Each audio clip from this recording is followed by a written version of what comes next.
All right, let's finish up this section by looking at debugging in VS Code. So I have this simple program with this multiply function that we talked about earlier. If you want to follow along with me, head over to bit.ly/pygist, G-I-S-T. Here on GitHub, you can see my gist. Simply copy paste this code. We're going to use this code to explore debugging in VS Code. So below this function, we have 3 statements to print start, the result of calling the multiply function, and print finish. So to start debugging, first we need to add a breakpoint. So here on line 8, you can use your mouse to put a breakpoint here, or if you have taken any of my courses before, you know that I always put a lot of emphasis on using your keyboard because professional developers use their keyboard, not their mouse. So using F9, you can add or remove a breakpoint. Now open up the debugging panel. Here on the top, click this icon here. This will create a JSON file called launch.json with a bunch of configuration for debugging. You can see this file in the project folder inside of this VS Code folder. Here's launch.json. Now you never have to touch this file. We just have to create it the first time. Now let's close this. Back to the debugging panel.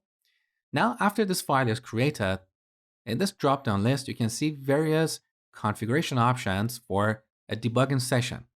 From this list, select Python, current file, integrated terminal. So we're going to debug the current file in the terminal that is integrated inside of VS Code.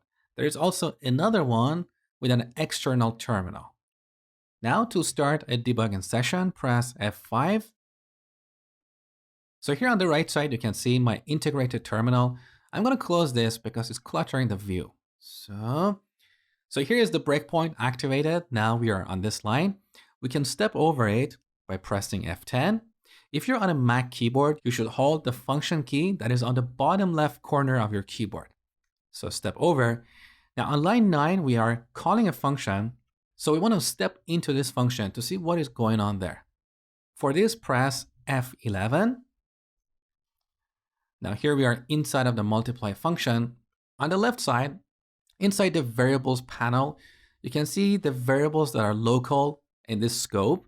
So we have numbers, which is the argument passed to this function. Let's step over one more time at F10. Now we are at the beginning of our loop. One more time F10.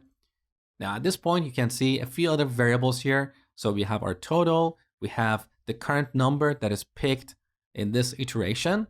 You can also create watches here if you want to look at the value of a variable that is not listed in this panel. Now, let's say you inspected all the variables and you want to step out of this function.